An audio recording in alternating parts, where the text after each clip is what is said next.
40টা বছর বয়স হয়ে গেল। ও যুবকেরা, ও আমার মুরব্বী বাপদাদা, মায়েরা, বোনেরা, ভগিনা, আল্লাহর ওলি আমার আপনার দাদা আবির রহমাতুল্লাহ আলাইহি 40 বছর বয়স হয়ে গেল।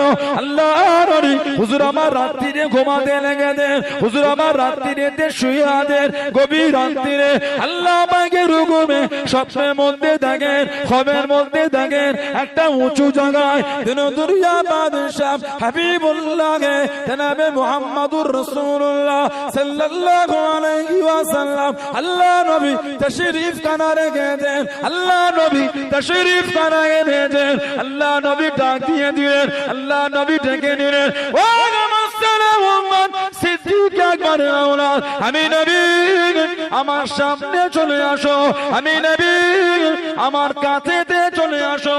আল্লাহ নবী আমার আপনার দাদা আবির আল্লাহ নবী দুনিয়া বাদশাহ হাবিবুল্লাহ জনাবে মুহাম্মদুর রাসূলুল্লাহ সাল্লাল্লাহু আলাইহি ওয়াসাল্লামের সামনে চলে গেলেন, কাছে দেখি দাঁড়িয়ে গেলেন। ও যুবক, আল্লাহ নবী জানিয়ে দিলেন, আল্লাহ নবী শুনিয়ে দিলেন, ও মুহাম্মদ সিদ্দিক আকবর আওলাদ, আমি নবী নিজে হাতে করে খেলাতে আবাই, খেলাতে আবাই, খেলাতে আবাই, আমি রাসূলুল্লাহ তোমাকে নিজে হাতে করে তোমার বংশীয় সম্মানীয় জামাখানা আমি নবী তোমাকে নিজে হাতে পরিয়ে দিলাম। জোরে বলুন সুবহান, আর একটু জোরে বলুন সুবহান। হযরত খাজা কুতুবউদ্দিন বখতিয়ার কাকির কাছে খবর চলে গেল। ও যুবকেরা, ও আমার মুরব্বী বাপদাদা, আপনাকে বাদশাহ দরবারে টাকা হয়েছে, বাদশাহ দরবারে পুরানো হয়েছে। আল্লাহর ওলি হযরত মঈনুদ্দিন চিশতি আজমেরি সঞ্জারি রহমাতুল্লাহ আলাইহি প্রধান খলিফা, প্রথম খলিফা হযরত খাজা কুতুবউদ্দিন বখতিয়ার কাকি রহমাতুল্লাহ আলাইহি বাদশাহ শামসুদ্দিন আলতামাশের দরবারে যায়, ওনার দরবারের মধ্যে প্রবেশ করে। ও যুবকেরা, যাকে দেখে দরবারে সবাই দাঁড়িয়ে যাচ্ছে, বাদশা দাঁড়িয়ে যাচ্ছে। আল্লাহর ওলি হযরত খাজা কুতুবউদ্দিন বখতিয়ার কাকি রহমাতুল্লাহ আলাইহি কেঁদে কেঁদে জানিয়ে দেন, কেঁদে কেঁদে বলে দেন, আজকে দিনে এই দরবারে আমি পীর সেজে আসেনি, পীর জন্য আসেনি, আজকে এই দরবারে আমি আসামি হয়ে এসেছি। আমাকে দেখে দাঁড়াও না, আমাকে দেখে দাঁড়াও না, সবাই বসে যাও, বসে যাও। আজকে দিনে আমি পীর হিসাবে আসেনি, আজকে দিনে আমি আসামি হিসাবে এসেছি। আজকে তো আমি পীর নয়, আজকে তো আসামি হয়ে এসেছি। ঝরঝর করে কাঁদছে। কি ব্যাপার? শামসুদ্দিন আলতামাশ রাহমাতুল্লাহ হুজুরের খাস খাদেম ছিলেন, মুরিদ। জবান থেকে বার হচ্ছে না। জিজ্ঞাসা করা হলো, এই মেয়েটা বলছে এই বাচ্চাটা আপনার নাজায়েজ সন্তান, ওকে নিতে এখন ইনকার করছেন। হুজুর টুক টুক টুক টুক করে মেয়েটার দিকে আগিয়ে গেলেন, চোখ থেকে টপ টপ করে পানি ঝরছে। এই মেয়ে, আল্লাহর বান্দি, তোমার সাথে আমার কোনো দুশমনী নাই। কে তুমি? আমি তোমাকে চিনিও না। কে তুমি? আমি তোমাকে জানিও না। কেন আমার উপর তোহমত দাও? কেন আমার উপর ইলজাম দাও? মেয়েটা বলছেন, এখন নরম নরম কথা বলে মন গলাও না তো। আপনি যে গিয়েছেন আমার বাড়িতে, সাক্ষী আছে, ওই 2-3টে বেয়াদব, হ্যাঁ হ্যাঁ দেখেছি দেখেছি, রাতের অন্ধকারে বাড়ির পিছন দিকে ঢুকেছে। বাদশার তরফ থেকে এলান, অমুক দিনে কোর্ট লাগবে, এর বিচার হবে অমুক দিনে।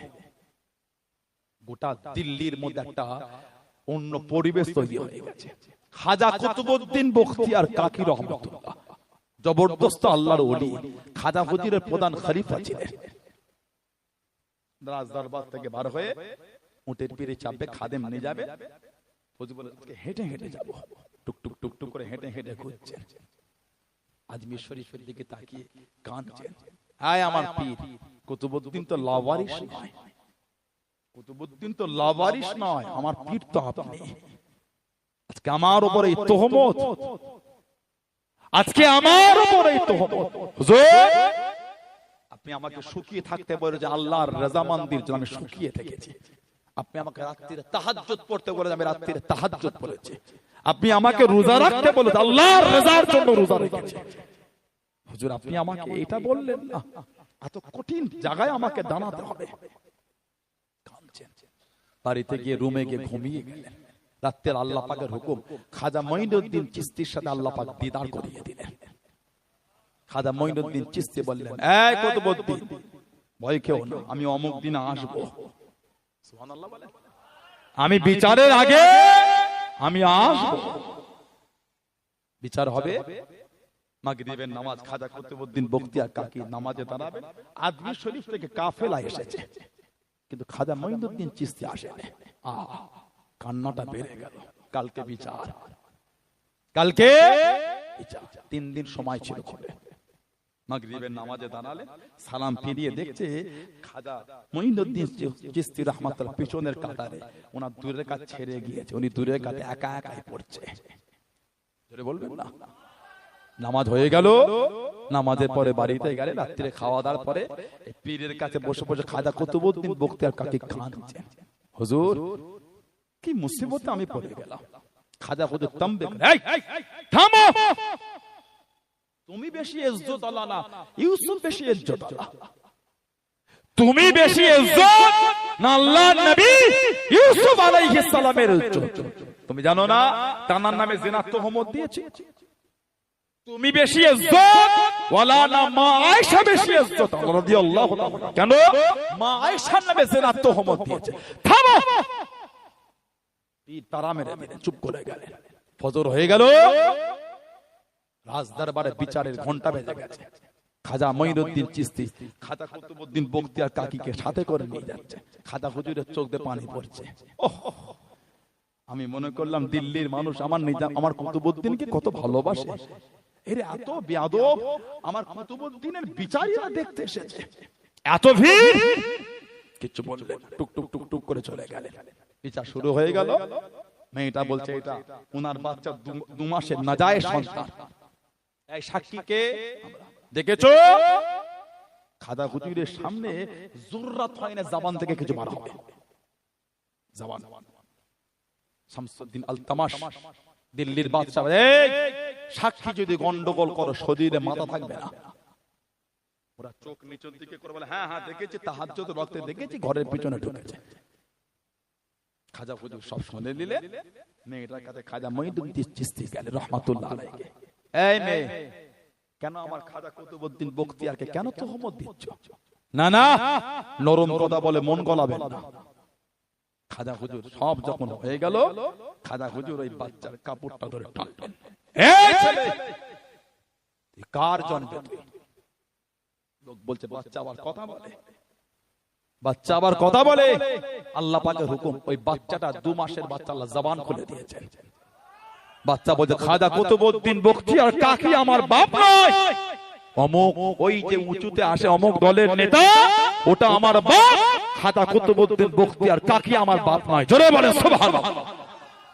খাজা হুজুর ঝরঝর করে কাঁদলেন। কুতুবউদ্দিন বখতিয়ার কাকি হুজুরের হাতটা ধরে টেনে চলে যাচ্ছে। হবে না, আমার এই রুহানি আওলাদ কা দিল্লি লাগবে না, সবাই হুজুরের কাছে মাফ করে দাও, হুজুর ভুল হয়ে গেছে। ওনার কাছে বসেছেন ফরিদউদ্দিন গঞ্জে শাকর তানার কাছে নিজামউদ্দিন আউলিয়া তানা জামানায় আমি ঘটনা দেখছিলাম। ওই যমুনা নদীর পানি আনতে গেছে। বিবি যদি স্বামীর সাথে যদি সেই কোঅপারেট না করেছে, ওই সংসারে শান্তি হওয়া মুশকিল, কঠিন ব্যাপার। সমাজ ধ্বংস হয়ে গেছে।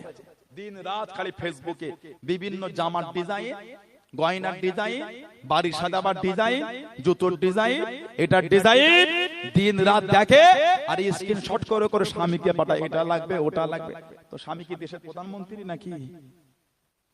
চুরি করবে তোর জন্য না, কাজ কর, স্বামীর একটা কিডনি বিক্রি করে যদি সুখ শান্তি করে দেয়। কিছু কিছু মেয়ে এত অসভ্য তৈরি হয়েছে, নাউজুবিল্লাহ বলে, জলে বলে লা হাওলা ওয়ালা কুওয়াতা ইল্লা বিল্লাহ। স্বামী যদি 500 টাকা বাপ মার হাতে দেয়, ঘরে গৃহযুদ্ধ শুরু হয়ে গেল, জালিয়ানওয়ালাবাগের হত্যাকাণ্ড হয়ে যাবার খবর হয়ে যাবে। স্বামী যদি মা বাপের হাতে 500 1000 দেয়, 2 মাস ছাড়া 1 মাস ছাড়া 15 দিন ছাড়া ওই সংসারে স্বামীটা টিকা মুশকিল। কিছু কিছু সংসার আছে না, কথা বলতে না কেন? আমার দিকে তাকান। আর দিন রাত খালি ঘরে মা ভাইটা বিয়ের পরে বদলে গেল, বলো তোমাদের হাতে খরচা ফরচা দিচ্ছে না, ভাবিটাকে ভালো ভেবে আল্লাহ কি ভাবি কি বাড়ির মেয়ে বাড়িতে পড়ে গেল, মা ভাইটা বিয়ের পরে বদলে গেল, তোমাদের দেখছে না। না রে মা দেখছে না রে, টাকা পয়সাও দেয় না। দেখেছে নিজের স্বামীকে বলছে বাপ মার হাতে টাকা দিয়ে যাবে না, আর দিন রাত মাকে ফোন করে বলে মা ভাইটা বদলে গেল, তোমাদের হাতে টাকা টাকা দিচ্ছে না। কত নোংরা মেয়ে দেখেছে। আল্লাহ আমার এই মা বোনগুলিকে আল্লাহ সুবুদ্ধি দান, বলুন আমিন। ওটা ওর মা, ওটা ওর বাপ, প্রয়োজন হলে কিডনিটা কেটে দিয়ে দেবে। সুবহানাল্লাহ বলে, জোরে বলে। ওটা ওর মা, ওটা ওর বাপ, প্রয়োজন হলে ছেলে কিডনি কেটে মা বাপ, প্রয়োজন হলে নিজের শরীরে রক্ত মা বাপকে দেবে। মেয়ে নয়, ছেলের শরীরে পাইপ লাগিয়ে ওই পাইপ ডাইরেক্ট বাবার গায়ে লাগিয়ে দেবে, ওই শরীর থেকে ওই শরীরে রক্ত পাঠিয়ে দেবে। মেয়ে রক্ত দেবে না, ওটা ওর মা, ওটা ওর বাপ। চলে বলো সুবহানাল্লাহ। অসভ্য মেয়ে, নোংরা মেয়ে, বাজে মেয়ে, বাবার হাতে 500 টাকা দিলে তোমার বুক ফেটে যায়। তুমি জানো কার সম্বন্ধে তুমি কি বলছো? সমাজ ধ্বংস হয়ে গেছে। বলুন আস্তাগফিরুল্লাহ। আল্লাহ পাক আমাদের মা বোনগুলিকে গুলো বোঝার তৌফিক দান করে, বলেন আমিন। আবার কিছু কিছু ছেলে আছে বিবিদের উপর জুলুম করে, আবার কিছু কিছু শাশুড়ি আছে বৌমায়েদের উপর জুলুম করে, উঠতে বসতে বৌমার পেছনে লেগে আছে। পানি দিল এই গ্লাসে দিলে কাঁচেরটা দিতে পারলে না, কাঁচেরটা দিলে এইটা দিলে ভেঙে যাবে, যে ওই স্টিলটা দিতে পারলে না, মেহমান এলে কি বার করে? ওই শাশুড়িটার স্বভাবই হলো বৌমাটাকে জ্বালানো। এটা আমার দিকে তাকান, আছে না না? আল্লাহ পাক ওই শাশুড়িগুলোকে আল্লাহ সুবুদ্ধি দান, বলুন আমিন। আল্লাহ পাক আমার ভাইগুলোকে সুবুদ্ধি দান, বলুন আমিন। আল্লাহ দয়া করে প্রত্যেকের সংসার আল্লাহ শান্তি দান, সকলে বলেন আমিন। নিজামউদ্দিন আউলিয়া রাহমাতুল্লাহ আলাইহি দিল্লি যমুনা নদীর পানি, মানুষ আগে পুকুরের পানি নদীর পানি পান করত, কি ঠিক না ভুল বলছি? আমি একটা কদিন আগে লন্ডনের সম্ভবত লন্ডনে দেখছিলাম, বাথরুমের পানিটাকে ফিল্টার করে মানুষকে খাওয়াচ্ছে। যারা এডুকেটেড ভাই আছে তারা জানে একটু, বাথরুমের পানি ফিল্টার হচ্ছে এখন বিদেশে। শুনতে ঘৃণা লাগছে। আল্লাহ মাফ করেন, দুদিন পর আমাদের এলাকা না চালু হয়ে যায়, পানির লেয়ার কমে গেছে, মোটরে পানি উঠছে না, জানেন না আপনারা? পান করার পানি নিচে থেকে উঠছে না, কল টিপে টিপে সামান্য সামান্য উঠছে, লেয়ারটা কমে গেলে অনেক নিচে চলে যাচ্ছে। আমি কদিন আগে সুন্দরবনে গেলাম, বলতে 1400 ফুট লেয়ার, এখানে 1400 ফুট লেয়ার না দিলে পানি হয় না ঠিক মতো। আমাদের এখানে কত? 100 দিলে 80 দিলে 150 দিলে ভালো পানি হচ্ছে, 150 ফুট, তাদের 1400 ফুট দিতে হয়। আমার ভাইয়েরা বাপজান, নিজামউদ্দিন আউলিয়া যমুনা নদীর পানি পান করার জন্য দেখছেন দূর থেকে একটা মেয়ে দূরে একটা কুয়ার পানি নিয়ে আসছেন। হুজুর বলে, এই মা কি ব্যাপার? সবাই যমুনা নদীর পানি নাই, হজম শক্তি ভালো, তুমি ওই দূর থেকে? বলে হুজুর আপনি আল্লাহর ওলি, কি লুকায় আপনাকে? হুজুর আমার স্বামী হচ্ছে গরিব। কি মেয়ে দেখেন হুজুর, আমার স্বামীটা হচ্ছে গরিব, যমুনা নদীর পানি খেলে হুজুর হজম হয়ে যায় ভালো, তাহলে খাবারটা পেটে আর বেশিক্ষণ থাকলো না, আমার স্বামী তো গরিব, এত তাড়াতাড়ি হজম হলে অত ঘন ঘন খাবারের টাকা আমার স্বামী পাবে কোথা? হুজুর ওই জন্য ওই কুয়ার পানিটা পান করি, হজম হতে দেরি হয়, খাবারটা অনেকক্ষণ পেটে থাকে, ওই জন্য হুজুর ওই কুয়ার পানি পান করি। কি বিবি দেখেছেন? এই বিবি সংসারে হলে ওই সংসারে কিন্তু আল্লাহর রহমত। সুবহানাল্লাহ বলে, আর জোরে বলা গেল না? হযরত উম্মে কুলসুম জানিয়ে দিলেন, ও যুবকেরা, ও আমার মুরব্বি বাবা হযরত আবু বকর সিদ্দিক রাদিয়াল্লাহু তাআলা হুজুরে মে চিন্তিত খানা দেখে হুজুরে মে জানিয়ে দেন, আমার প্রাণের স্বামী চিন্তা করার কোনো কারণ নাই, চিন্তিত হবার কোনো ব্যাপার নাই। ও আমার প্রাণের স্বামী আগামীকাল ফজরের নামাজটা পড়ে নিজের হাতে করে 7 লক্ষ দিরহাম খানা নিজের গরিব আত্মীয় পাড়া প্রতিবেশীদের মধ্যে নিজের হাতে বন্টন করে দেবেন। জোরে বলুন সুবহান, আর একটু জোরে বলুন সুবহান।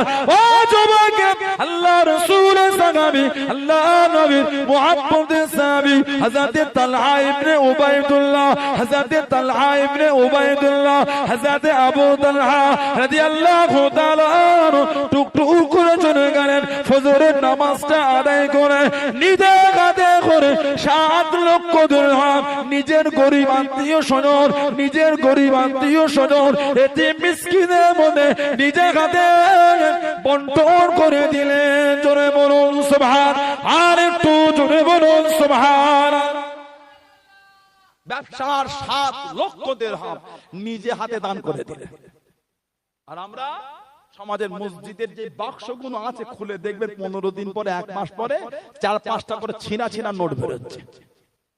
এটা আমার দিকে তাকা, ঠিক বলছি না ভুল বলছি? ছিনা নোট, ফলওয়ালা নাই না, মিষ্টিওয়ালা নাই না, সবজিওয়ালা নাই না, কাপড়ওয়ালা নাই না, বাসওয়ালা নাই না, টোটোওয়ালা নাই না, অটোওয়ালা নাই না, ট্রেনের টিকিট দেয় না, চাওয়ালা মুসাফির ওটাও নাই না। একটা মুসাফিরকে ছিঁড়া 10 টাকার নোট দিয়ে দেখবে, ও চাঁদের পাল্টে দাও না গো, ছিঁড়া গো এটা। চাচা এটা ছিঁড়া পাল্টে দাও। মুসাফিরটা ছিঁড়া নোট নাই না, ঠিক বলছি না ভুল বলছি? ওই নোটটাকে গুড়িয়ে গুড়িয়ে ম্যানি ব্যাগের কোণে রেখে দিল, শুক্রবারে মসজিদে দেবো। নাউজুবিল্লাহ বলে। যদি তাই না হতো মসজিদে ছিঁড়া নোট গুলো কে দিয়ে গেল? বিশ্বাস হচ্ছে না? যারা মসজিদে বাক্সগুলো টাকা গুনে জিজ্ঞাসা করবে 15 দিন পরে 20 দিন পরে যখন খুলে বার করে 2-4টে ছিঁড়া ছিঁড়া নোট বেরোয়। কে দিল? কোনদিন ভেবে দেখেছেন কিয়ামতে যদি আল্লাহ আমাদের বলে এ নামাজ এ রোজাই তোমার নসিবের নাজাত নয়, ভালো নামাজ ভালো রোজা জোগাড় করে আনো? মনে হয় আপনাদের কিয়ামতে নামাজ রোজা জোগাড় করতে পারবো? দুনিয়ায় ছিঁড়া নোটটা মসজিদে দিতে পারলেন, আপনার ইমানে কুলোলো ওটা। সাবধান, ভালো হলো। আল্লাহ পাক আমাদের বুঝার তৌফিক দেন। আল্লাহ আমাদের মনটাকে নোংরা থেকে দূরে করে দেন। সকলে বলেন আমিন। জোরে বলেন আল্লাহুম্মা আমিন। একটু দুরূদ শরীফ আল্লাহুম্মা।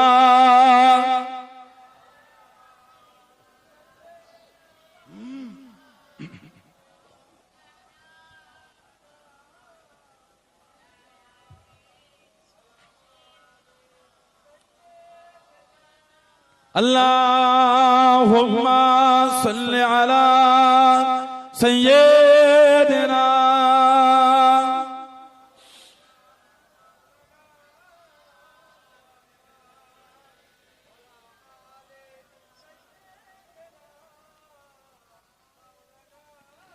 চোখে আমার কাবা শরীফ, বুকে আমার পাক কোরআন।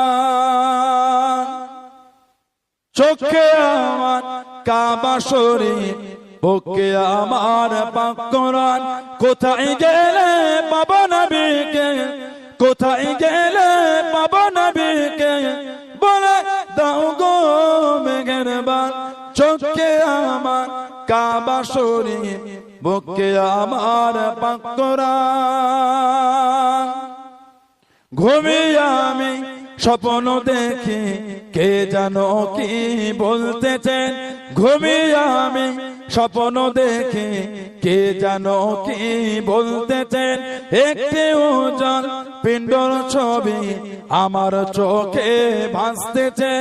একটি উজ্জ্বল পিণ্ডর ছবি আমার চোখে ভাসতেছে। কিসে বোঝে বলো একেবারে, কিসে বোঝে বলো একেবারে, বলে দাও গো মেহেরবান। চোখে আমার কাবা শরীফ, বুকে আমার পাক কোরআন। ফেরেশতারা এসে বলেন আজকে মোদের খুশির দিন। ফেরেশতারা এসে বলেন আজকে মোদের খুশির দিন। ধারার বুকে তশরিফ আনবেন রহমাতাল লিল আলামিন। ধারার বুকে তশরিফ আনবেন রহমাতাল লিল আলামিন। কিসে বোঝে বলো একেবারে, কিসে বোঝে বলো একেবারে, বলে দাও গো মেহেরবান। চোখে আমার কাবা শরীফ, বুকে আমার পাক কোরআন। নূর নবীজি গায়ে জীবনে মশা মাছি বস্তলাম নূর নবীজির গায়ে জীবনে মশা মাছি বস্তলাম তাই তো নবীজির জীবনে কখনো সাপ বিছেতে কাটতলাম তাই তো নবীজির জীবনে কখনো সাপ বিছেতে কাটতলাম কিসে বোঝে বলো একেবারে কিসে বোঝে বলো একেবারে বলে দাও গো মেঘেরবার চোখে আমার কাবা শরীর বুকে আমার পাক কোরআন আল্লাহুম্মা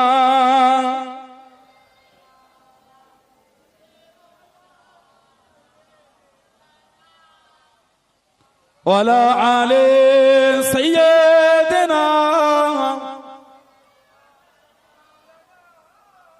আমার ভাইয়েরা বাপজানেরা ছেলেরা যুবকেরা মুরব্বীরা মায়েরা বোনেরা মেয়েরা মহিলারা ভালো হন মনগুলোকে ভালো করে শরীয়তের মধ্যে আসেন কবরে যাবেন কবরে যাব মারা যাবেন মারা যাব কিয়ামত উঠবেন কিয়ামত উঠবো আল্লাহর সামনে কি মুখ দেখাবো কদিন আগে দেখলেন না তুর্কির ভূমিকম্পর চিত্র দেখেছেন আপনারা তুর্কি লেবানন সিরিয়া তার কদিন পরে আরেকটা কোন দেশে বন্যা হয়ে গেল আবার গতকালকে না পরশুদিন আমাদের ভারতের গুজরাটে ভূমিকম্প হয়েছে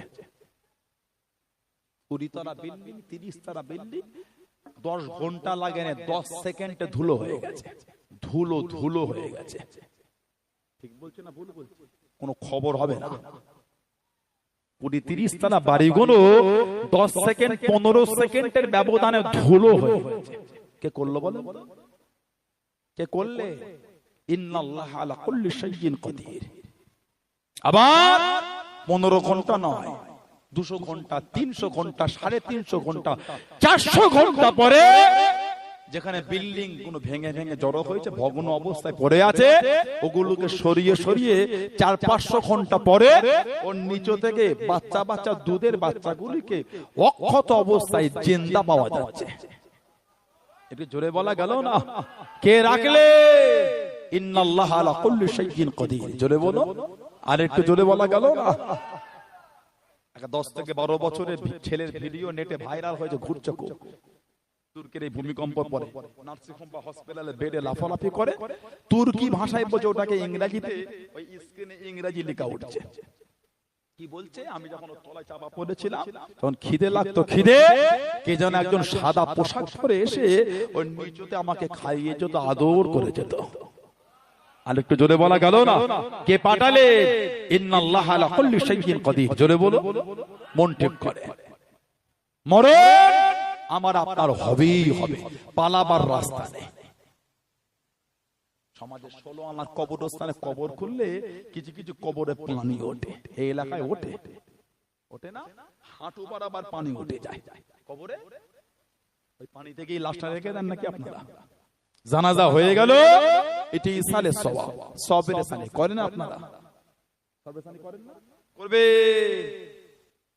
কেউ যদি জানাজার নামাজে আসসালামু আলাইকুম ওয়া রাহমাতুল্লাহ আসসালামু আলাইকুম ওয়া রাহমাতুল্লাহ আল্লাহুম্মা আমিন ওটা হবে মাকরুহ ফুকাহা के नजदीक एक मकरूह है ফুকাহা के नजदीक एक मकरूह है मकरूह নিয়ত জানাজার নামাজ হয়ে গেল সালাম ফিরিয়ে দিলেন ইলহাম করে দেন কাতার ভেঙে দেন মজলিসটা পাল্টে গেল জামাত বদলে গেল একবার নয় 100 বার আপনি ইসালে সব করতে পারেন যত করবেন মাইয়াতে যত তত ভালো একবার নয় 100 বার করতে পারে এখন আমাদের সমাজে এগুলো একটু বিরোধী শুরু হয়ে গেছে কথা ঠিক বলছি না ভুল বলছি তিনটে ইউটিউবের ভিডিও থেকে দুটো হাদিস শরীফের নাম্বার মুখস্থ করে মোর মাথাটা চায়ের দোকানে ধুলো উড়িয়ে ফেলছে দুটো হাদিস শরীফের নাম্বার বলে হাদিসের নাম্বার শিখেছো হাদিস শিখোনি হাদিসের নাম্বার মুখস্থ করেছো হাদিস শরীফ মুখস্থ করতে পারো না অশান্তি করছো ঝগড়া কাজ খুঁজে পাও না ইদানিং আবার কিছু কিছু মসজিদে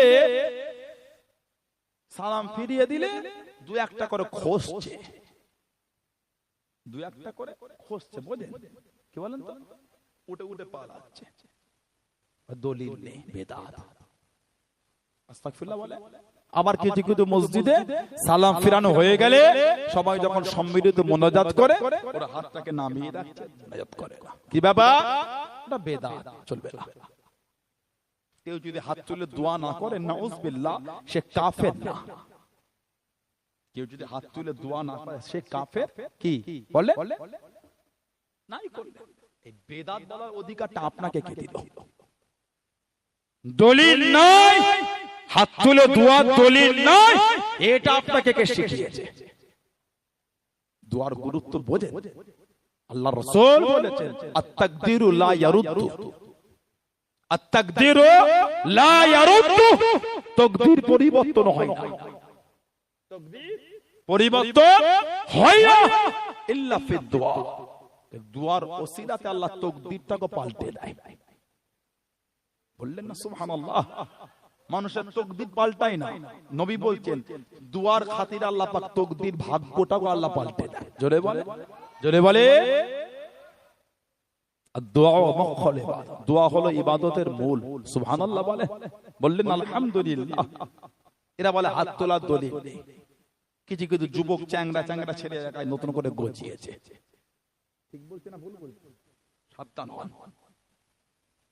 বুখারী শরীফ হাদিস, এই যে বুখারী শরীফে 933 নম্বর হাদিস, 933 নম্বর। আল্লাহ নবী মসজিদে গামামা, গামামা মানে মেঘ, মেঘওয়ালা মসজিদ। আল্লাহ নবী মসজিদে গামামা, ওই মসজিদে নবী পাক জুমার খুতবা দিচ্ছেন। মদিনা শরীফে খরা, আল্লাহর হাজিরা জানে, পুরো নবাবী শরীফের গায়ে মসজিদ, 6 নম্বর গেটে, 6 নম্বর গেটে মসজিদে গামামা। ইয়াখতুবু ফি ইয়াউমিল জুমআহ, নবী পাক জুমার খুতবা দিচ্ছেন। কামা আরাবিয়ুন, কামা আরাবিয়ুন, একজন গ্রাম্য সাহাবী উঠে দাঁড়িয়ে গেলেন। ফাকালা ইয়া রাসূলুল্লাহ সাল্লাল্লাহু আলাইহি ওয়াসাল্লাম, হে আল্লাহ পাকের নবী সাল্লাল্লাহু আলাইহি ওয়াসাল্লাম, হালাকাল মাল ওয়াজআল ইয়াদ, হালাকাল মাল, হুজুর আমাদের মালগুলো সব ধ্বংস হয়ে যাচ্ছে, পানি হচ্ছে না। ওয়াজআল ইয়ালু, হুজুর আমাদের পরিবার বর্গ সব ক্ষুধার্ত হয়ে যাচ্ছে। ফাদউল্লাহ লানা, ফাদউল্লাহ লানা ইয়া রাসূলুল্লাহ, হুজুরটা আমাদের জন্য দোয়া করে দেন। ফারাফা ইয়াদাইহি, সুবহানাল্লাহ বলে।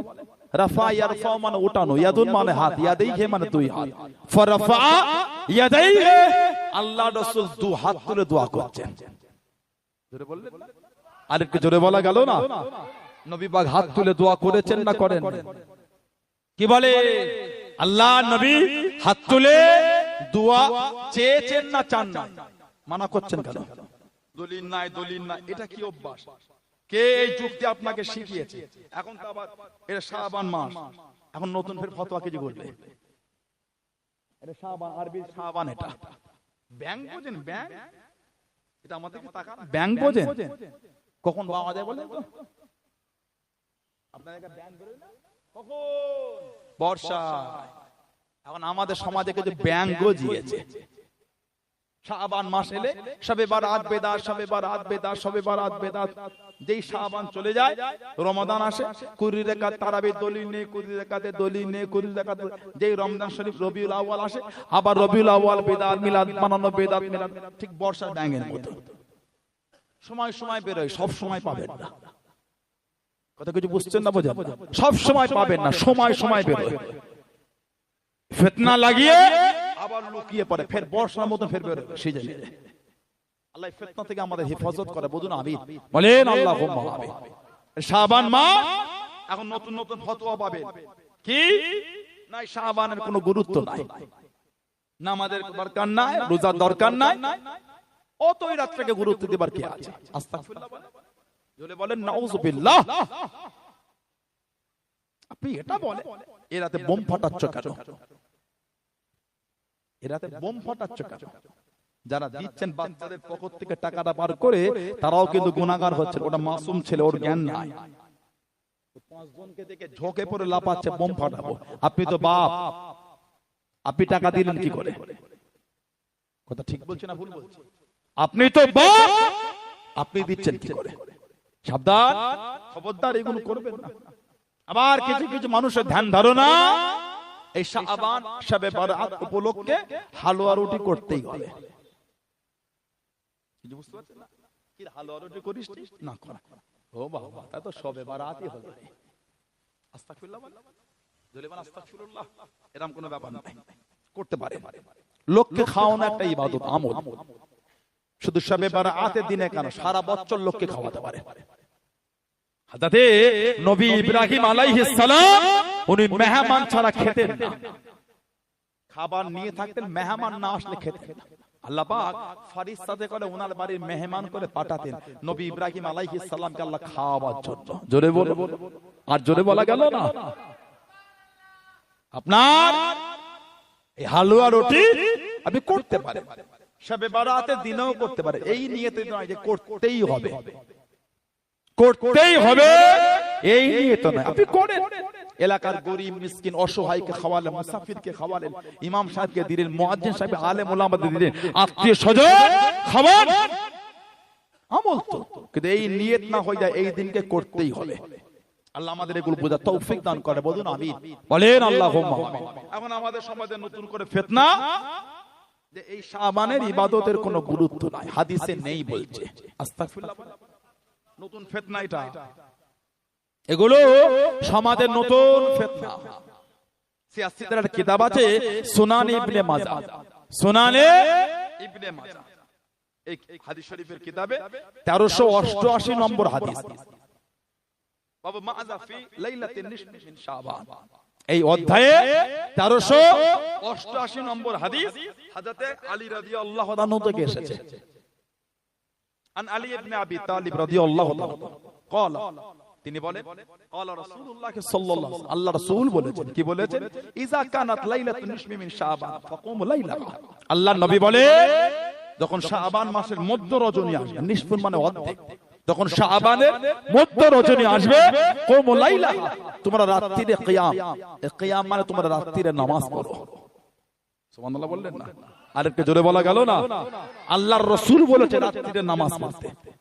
এবার যদি কেউ বলে শবে বারাতে রাতে 100 রাকাত পড়তেই হবে, ওটা বাজে কথা। 4 রাকাত পারেন, 8 রাকাত পারেন, 12 রাকাত পারেন, 16 রাকাত পারেন, 20 রাকাত পারেন, 30 রাকাত পারেন, 40 রাকাত পারেন, 50 রাকাত পারেন, 100 রাকাত পারেন, 200 রাকাত পারেন। কিছু বুঝতে পারছেন? 100 রাকাত এই রাতে পড়তেই হবে এরকম কোনো ব্যাপার নেই। যতটা পারবেন বিনয়ী নম্রতার সাথে আপনি আদায় করেন। আবু হানিফা রাহমাতুল্লাহ আলাইহি 2 রাকাত নামাজে গোটা কোরআন শরীফ খতম করে ফেলতেন। এখন আমাদের সমাজে কেউ যদি এমন থাকে যে 2 রাকাত নামাজে 5 পারা কোরআন শরীফ পড়ে, সকালবেলা গল্প, কিরে কয় রাকাত হলো, বেশি পারিনি আমি 4 রাকাত, মাত্র আমি 100 রাকাত পড়েছি। ওনার 4 রাকাত আর ইনার 100 রাকাত, একটু বলেন তো কিভাবে কিভাবে পড়েছে? উনি এক এক রাতে 5 পারা করে কোরআন শরীফ পড়েছে, আর ইনি খালি কুলু আল্লাহু আহাদ চালিয়ে দিচ্ছে।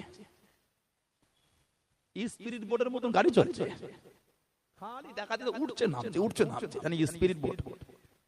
আল্লাহ পাক এই ফিতনা থেকে আমাদের দূর রাখেন। ওইভাবে নামাজ পড়তে নাই, নামাজের মধ্যে একটা বিনয়ী নম্রতা আদব আস্তে আস্তে পড়তে হয় নামাজ। আফজালুল ইবাদাত ইবাদাতুস সালাত, যত রকম ইবাদত আছে সবথেকে উত্তম ইবাদতটা হচ্ছে নামাজ। জোরে বলবেন না সুবহানাল্লাহ। ওই রাতে নামাজের হুকুম স্বয়ং রাসূলুল্লাহ তিনি নিজে দিয়েছে, বলুন আলহামদুলিল্লাহ। আসুমু নাহর, নবী পাক বলেছেন, এবং দিনের বেলা রোজা, শাবানের রোজা আল্লাহর রাসূল বলেছে, বলুন আলহামদুলিল্লাহ।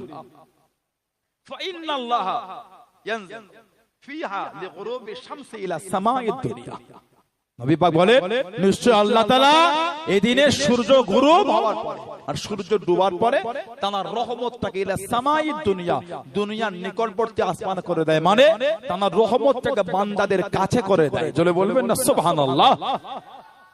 বান্দাদের কাছে করে আল্লাহ পাক বলেন ফায়াকুলু, আল্লাহ পাক কি বলেন, আলা মিন মুস্তাগফিরলি ফাগফির লাহু, তোমাদের মধ্যে কেউ কি তওবাকারী আছো, আমার কাছে তওবা করো, আমি আল্লাহ পাক তোমাদের maaf করে দেব।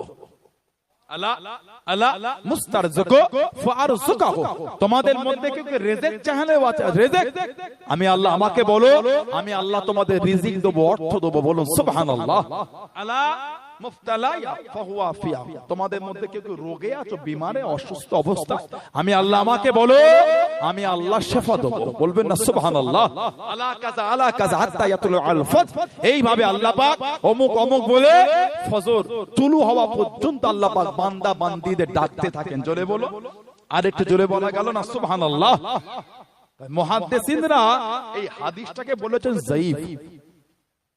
মুহাদ্দিসিনরা এই হাদিসটাকে যায়ীফ বলেছেন। এই হাদিসটা আমি এক্ষুনি বললাম। তাই মুহাদ্দিসিনদের একটা রায় আছে। আল্লামা ইবনে হাজার আসকালানী রাহমাতুল্লাহ হুজ্জাতুল মুহাদ্দিসিন, আল্লামা ইবনে হাজার আসকালানী রাহমাতুল্লাহ ওনার কিতাব লিখেছেন উসুলে হাদিসের কিতাব নুজহাতুন নাজার ফি তাওযীহ নুখবাতুল ফিকহ।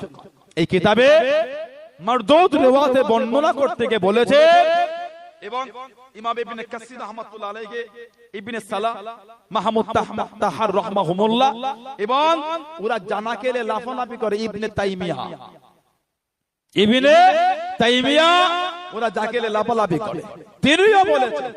এবং উম্মতের ইজমা, উম্মত এই এক কথায় এক জায়গায় জড়ো হয়ে গেছে কি যায়ীফ রিওয়ায়াতের উপর আমল করা চলবে, যায়ীফ রিওয়ায়াত আমল করা চলবে।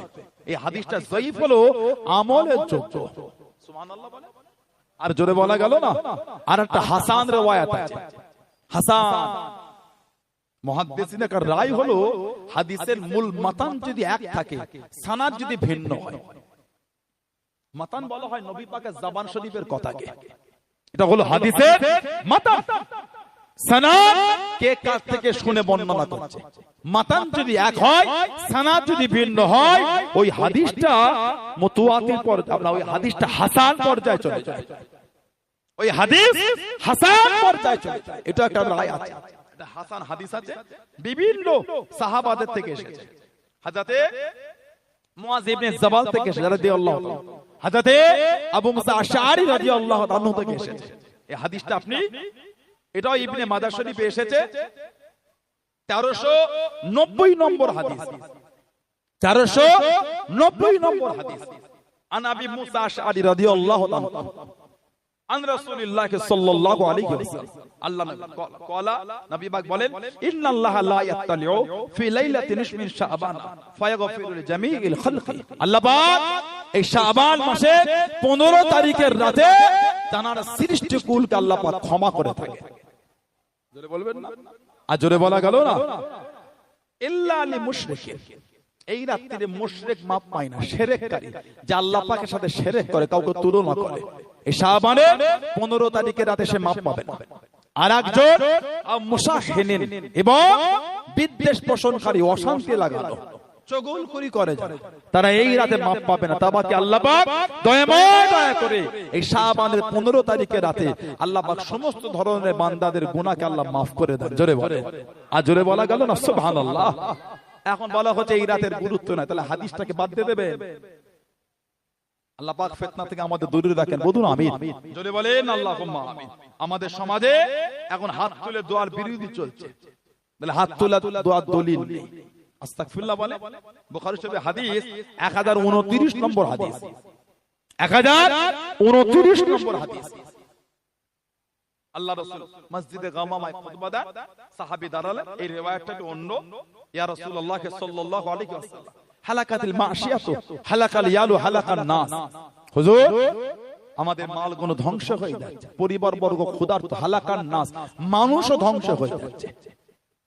ফারাফা রাসূলুল্লাহ সাল্লাল্লাহু আলাইহি ওয়াসাল্লাম ইয়াদাইহি ইয়াদউ, আল্লাহ নবী দুই হাত তুলে দোয়া শুরু করে দিলেন। সুবহানাল্লাহ বলবেন না।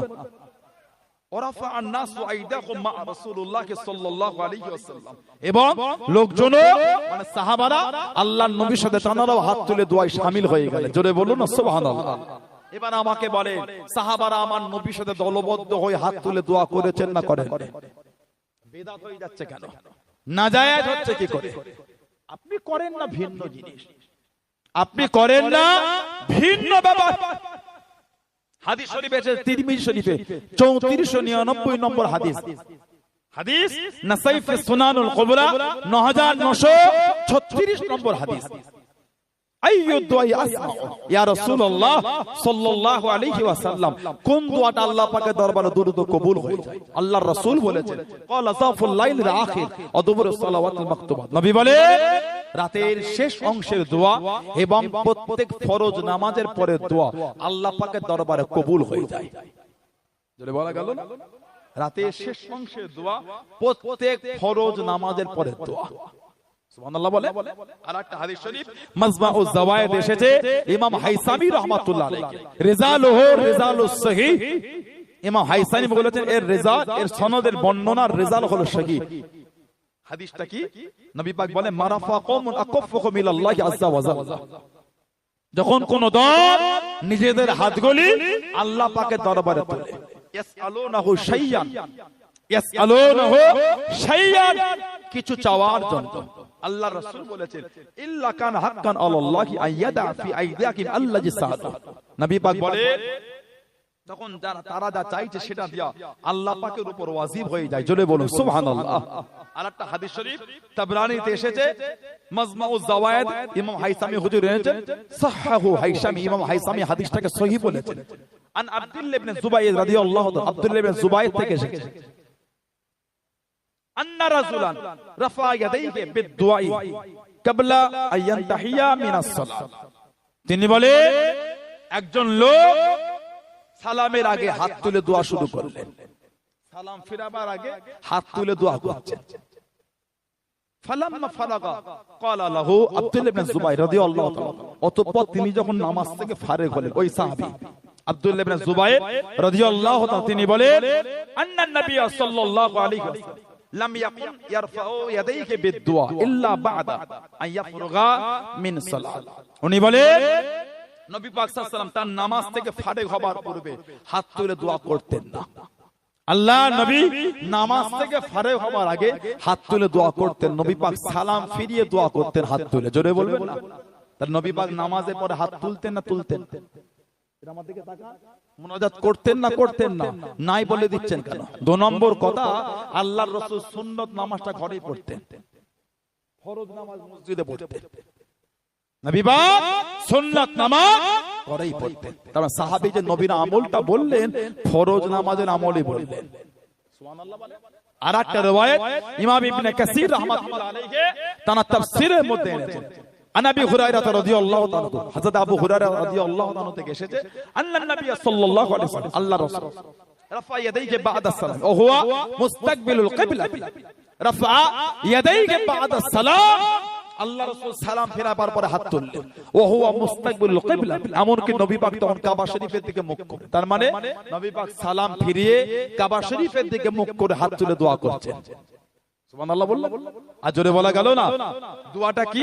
আল্লাহুম্মা হাররিল মুস্তাদিবিনা মিনাল মুসলিমিনা মিন আইদিল মুশরিকিন, হে রাব্বি আল্লাহ, মুসলমানদের কমজোর করে মুশরিকিনদের হাত থেকে আল্লাহ আপনি হেফাজত করেন। আল্লাহর রাসূল সালাম ফিরিয়ে কাবা শরীফের দিকে মুখ করে হাত তুলে দোয়া করেছেন।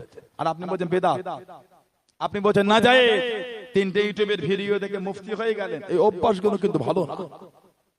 আপনার ভালো লাগে না করলেন না, নাই বলে উড়িয়ে দিচ্ছেন কেন?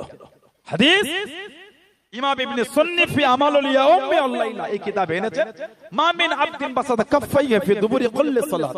নবী পাক বলে যে কোন বান্দা প্রত্যেক নামাজের পর হাত তুলে বলে, যে কোন বান্দা প্রত্যেক নামাজ, ফরজ হোক ওয়াজিব হোক সুন্নাত হোক নফল হোক, যে কোন বান্দা প্রত্যেক নামাজের পরে হাত তুলে বলে একটা লম্বা দোয়া এসেছে। হাদিস শরীফের শেষে এসেছে আল্লাহ রাসূল বলেছেন ইল্লা কান হাক্কান আলাল্লাহি আযজা ওয়া জাল্লা আল্লাহ ইয়ারুদ্দা ইয়াদাইহি খায়বাতিন। নবী পাক বলে আল্লাহ তাআলার উপর তার খালি হাত ফিরিয়ে না দেওয়াটা ওয়াজিব হয়ে যায়। তার মানে তারা যা চায় ওটা আল্লাহ পাকের দরবারে কবুল হয়ে যায়। জোরে বলুন সুবহানাল্লাহ। আর একটা হাদিস শরীফ এসেছে তাবরানী এবং বাইহাকিতে এসেছে, সামিত রাসূলুল্লাহ সাল্লাল্লাহু আলাইহি ওয়াসাল্লাম, সাহাবী বলেন নবী পাকের জবান শরীফ থেকে শুনে, সামিত মানে শোনা, নবী পাকের জবান শরীফ থেকে শুনেছি, কি শুনেছি? লা ইয়াজতামিউ মালাকুন, লা ইয়াজতামিউ মালাকুন, যখন লোক একত্রিত হয়, ফায়াদু বা'দুহুম, এবং তাদের মধ্যে কেউ দোয়া করে, ওয়া ইউআমিনু সাইরুহুম, এবং বাকিরা সব আমিন আমিন বলেন। আল্লাহ রাসূল বলেছেন ইল্লা আযাবাহুমুল্লাহ, সঙ্গে সঙ্গে আল্লাহ পাকের দরবারে তাদের দোয়াটা কবুল হয়ে যায়। জোরে বলবেন না সুবহানাল্লাহ। আল্লাহ পাক আমাদের বোঝার তৌফিক দান, আল্লাহ আমাদের ফিতনা থেকে দূরে রাখেন, বলুন আমিন। জোরে বলেন আল্লাহুম্মা আমিন। আমার ভাইয়েরা, বাপজানেরা, ছেলেরা, যুবকেরা, মুরব্বীরা মনটাকে ভালো করে মানবে, মানার মতো মানে। দাদা হুজুরকে ভালোবাসেন আপনারা? কি বলে মুজাদ্দিদুল জামানকে ভালোবাসেন?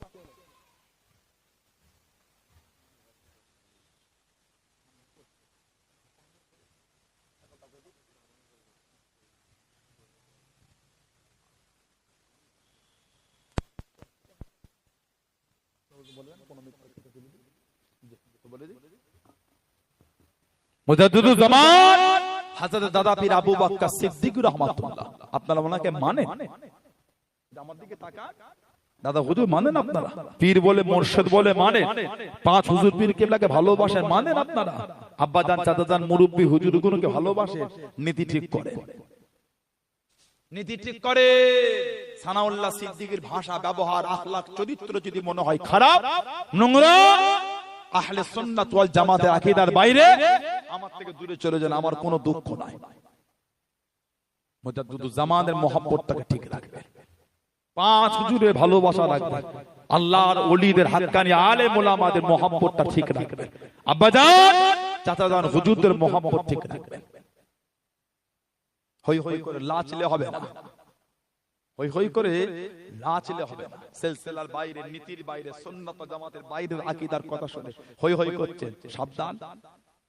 পীরের আওলাদ বলে যা বলবো তাই মানতে হবে, কথা বলছেন না কেন? পীরের ছেলে যা বলবো তাই মানতে হবে, মিথ্যা কথা ওটা। পীরের আওলাদ নীতির কথা বললে, হকের কথা বললে, শরীয়তের কথা বলে মানতে বাধ্য হবে, শরীয়তের বাইরের কথা বলে মানতে বাধ্য নয় আপনি। কথা ঠিক বলছি না ভুল বলছি? পীরের আওলাদ নীতির কথা, সিলসিলার কথা, হকের কথা, আহলে সুন্নাত ওয়াল জামাত আকীদার কথা বললে মানতে বাধ্য আপনারা। নীতির কথা বাইরে, সিলসিলা বাইরে, আহলে সুন্নাত ওয়াল জামাতের বাইরের কথা পীরের বাচ্চা বলে মানতে হবে, পীরের বাচ্চা বলে যা বলবো তাই মানতে হবে। না না, মিথ্যা কথা, বাজে কথা ওটা। হকের কথা বললে মানতে বাধ্য আপনারা। কথা ঠিক বলছে না ভুল বলছি? নীতি ঠিক করে। সানাউল্লাহ সিদ্দিকের জন্য আপনারা দাদা হুজুর পাননি, দাদা হুজুরের জন্য আপনি আমাকে পেয়েছেন। কথা ভুল বলছে না ঠিক বলছি? সানাউল্লাহ সিদ্দিকের তিনটে ভুলভাল আসলে দাদা পীরের সিলসিলাকে আপনি বাজে কথা বলে দেবেন। না না, এটা দাদা হুজুর নয়, এটা দাদা হুজুর নয়, এটা পাঁচ হুজুরও নয়, এটা ফুরফুরা শরীফের মুরব্বি হুজুরগুলো নয়, এটা সানাউল্লাহ সিদ্দিকী। ভাববেন এটা দাদা হুজুর বসে আছে, না না, অত সহজ হয় না। নীতিটা ঠিক করবে। আখিরি জামানা ফিতনায় ভরে গেছে, যা ভাবছেন তা নয়। আল্লাহ আমার মুজাদ্দিদুল জামানকে আল্লাহ অনেক আলা মাকাম দিয়েছে। জোরে বলে, আর একটু জোরে বলা গেল না? আর একটু জোরে বলা যাবে না? 40টা বছর বয়স হয়ে গেল। ও যুবকেরা, ও আমার মুরব্বি বাপদাদা, মায়েরা, বোনেরা, ভগিনা, আল্লাহর ওলি আমার আপনার দাদা পীর রহমাতুল্লাহ আলাইহি 40 বছর বয়স হয়ে গেল। আল্লাহর ওলি হুজুর আমার রাত্রিরে ঘুমাতে লেগে দেন, হুজুর আমার রাত্রিতে শুইয়া দেন, গভীর রাত্রিরে আল্লাহ পাকের হুকুমে স্বপ্নের মধ্যে দেখেন, খবের মধ্যে দেখেন একটা উঁচু জায়গায় দিন দুনিয়া বাদশাহ হাবিবুল্লাহকে জনাবে মুহাম্মদুর রাসূলুল্লাহ সাল্লাল্লাহু আলাইহি ওয়াসাল্লাম আল্লাহ নবী তাশরীফ খানা রেখে দেন, আল্লাহ নবী তাশরীফ খানা রেখে দেন, আল্লাহ নবী ডাক দিয়ে দিলেন, আল্লাহ নবী ডেকে নিলেন, ও মুহাম্মদ সিদ্দিক আকবর আওলাদ, আমি নবী আমার সামনে চলে আসো, আমি নবী আমার কাছেতে চলে আসো। আল্লাহ নবী আমার আপনার দাদা পীর, আল্লাহ নবী দুনিয়া বাদশাহ হাবিবুল্লাহ জনাবে মুহাম্মদুর রাসূলুল্লাহ সাল্লাল্লাহু আলাইহি ওয়াসাল্লামের সামনে চলে গেলেন, কাছে দেখি দাঁড়িয়ে গেলেন। ও যুবক, আল্লাহ নবী জানিয়ে দিলেন, আল্লাহ নবী শুনিয়ে দিলেন, ও সিদ্দিক আকবর আওলাদ আমি নবী নিজে হাতে করে খেলাতে আবাই আমি রাসূলুল্লাহ তোমাকে নিজে হাতে করে তোমার বংশীয় সম্মানীয় জামাখানা আমি নবী তোমাকে নিজে হাতে পরিয়ে দিলাম। জোরে বলুন সুবহান, আর একটু জোরে বলুন সুবহান। আমি নবী নিজে হাতে করে খেলাতে আবাই তোমার বংশীয় সম্মানীয় জামা আমি নবী তোমাকে নিজে হাতে পরিয়ে দিলাম। দাদা হুজুর স্বপ্ন দেখলেন 40 বছর বয়স নবী আমার স্বপ্নে দাদা পীরের গায়ে একটা জামা পরিয়ে দিলেন। জোরে বলে, আর একটু জোরে বলা গেল না? 47 বছর বয়সে প্রথম হজে গেছিলেন দাদা হুজুর। 47 বছর বয়সে প্রথম হজে গেলেন 1310 কলকাতা খিদিরপুর ডগে যে পানির জাহাজে চালু হয়েছিল হজে যাওয়া, ওর খেদমতটা কার জানেন আপনারা? ওই খেদমতটা আমার দাদা হুজুর কেবলা। তখন হাজিদের যেতে হতো মুম্বাই, আরব সাগর, মুম্বাইয়ে ওখান থেকে পানির জাহাজ ধরতে হতো। দাদা হুজুর ওনাদের চিঠি লিখলেন, জানালেন এইসব এলাকার হাজিরা এত দূরে যায়, কষ্ট হয়ে যায়, আমাদের কলকাতা থেকে ব্যবস্থা করে। দাদা হুজুরের কথা শুনে কলকাতা খিদিরপুর ডক থেকে হজের জাহাজ চালু হয়েছিল। আমাদের দাদা পীর কেবলা, তুমি চেনো? বিয়াদবি করছো? মুজাদ্দিদুজ্জামানকে তুমি চেনো? দাদা হুজুর কেলে ছোট বড় কথা বলে দিলে, বিয়াদবি করছো মানে? 1310 প্রথম হজে গেলেন, আল্লাহ পাকের কাবা শরীফ তাওয়াফ করলেন। বলুন সুবহানাল্লাহ। কাবা শরীফ তাওয়াফ করে মদিনা শরীফে চলে গেলেন। আল্লাহর রাসূল বলেছেন মান হাজ্জা, যে হজ করলো, ফাজারা কাবরি বাদা ওয়াফাত, আর আমি নবী আমার ওয়াফাতের পরে আমার কবরটা জিয়ারত করলো। কামান জারানি ফি হায়াতি, সেজন্য আমি নবী আমার সাথে জিন্দা জীবিত মোলাকাত করলো। বললেন আলহামদুলিল্লাহ। দাদা হুজুর কেবলা কিছুদিন গিয়ে মদিনা শরীফে রয়ে গেলেন। হযরতে সৈয়দ আমিন রিদওয়ান রাহমাতুল্লাহ আলাইহি ওনার সান্নিধ্য দিয়ে কিছুদিন রয়ে গেলেন। 40টা হাদিস শরীফের কিতাবে সনদ পেয়ে দাদা হুজুর কেবলা বাংলায় ফিরে এসেছিলেন। বলুন না সুবহানাল্লাহ। আর একটু জোরে বলা গেল না সুবহানাল্লাহ। 40টা হাদিস শরীফের কিতাবে সনদ। মুজাদ্দিদুজ জামান অনেকে বলে দাদা হুজুরের জ্ঞানটা একটু কম ছিল। আস্তাগফিরুল্লাহ বলে। দাদা হুজুর যে সমস্ত কিতাবে সনদ পেয়েছে ওই কিতাবগুলো চোখে দেখা দূরের কথা, নামটাও কোনোদিন তুমি শোনোনি। যে কিতাবে সনদ মুজাদ্দিদুজ জামান পেয়েছে ওই কিতাবগুলো চোখে দেখা দূরের কথা, নামটাও শোনোনি। 40টা হাদিস শরীফের কিতাবে সনদ, সহিহ বুখারী, সহিহ মুসলিম, সুনানে আবু দাউদ, সুনানে তিরমিজি, সুনানে নাসাই, সুনানে ইবনে মাজাহ, মুওয়াত্তা ইমাম মালিক, মুসনাদে ইমাম আবু হানিফা, মুসনাদ ইমাম শাফি, মুসনাদ ইমাম আহমদ, মুসনাদে দারিমি, মুসনাদে আবু দাউদ তাইলিসি, মুসনাদে আব বিন হুমায়দ, মুসনাদে হারিস বিন উসামা, মুসনাদে বাজ্জার, মুসনাদে আবু ইয়ালা মাউসালি, সহিহ ইবনে হিব্বান, সহিহ ইবনে খুজাইমা, মুসান্নাফ আব্দুর রাজ্জাক, মিশকাতু আনওয়ার লি শাইখুল আকবার, সুনানে আবু মুসলিম আল কাশফি, মুসনাদে সাঈদ ইবনে মনসুর, মুসান্নাফ ইবনে আবি শাইবা, সুনানে বাইহাকি কুবরা, তারিক ইবনে আসাকির, তারিক ইহয়া ইবনে মুঈন, শিফা কাজী আয়াজ, শরহ সুন্নাহ লিল ওয়াগাফি, আয-যুহুদ और রাকায়ে ইবনে মুবারক, নওয়াদিল উসুল আল হাকিম আত-তিরমিজি, किताब दुआ लितबरानी, अस्कल इल्मी और अमल खतीब, मुस्तखरज इस्माइल अला सहीह अल बुखारी, मुस्तदरक अल हाकिम, अल फर्द बाद शिहाब इब्न अबी दुनिया, अल मुस्तखरज अला सहीह अल मुस्लिम, अल हिलिया अबी नुईम, जियाद अल मिस्र जलालुद्दीन सुयती, अज़-ज़ुर्रियत ताहिरा दौलावी, अमाल या उम्मी और लाइला अबू सुन्नी। এই 40টা হাদিস শরীফের কিতাব মুজাদ্দিদুজ জামান মদিনা শরীফ থেকে সনদ পেয়ে বাংলায় ফিরে এসেছিলেন। জোরে বলুন না সুবহানাল্লাহ। আর একটু জোরে বলা গেল না?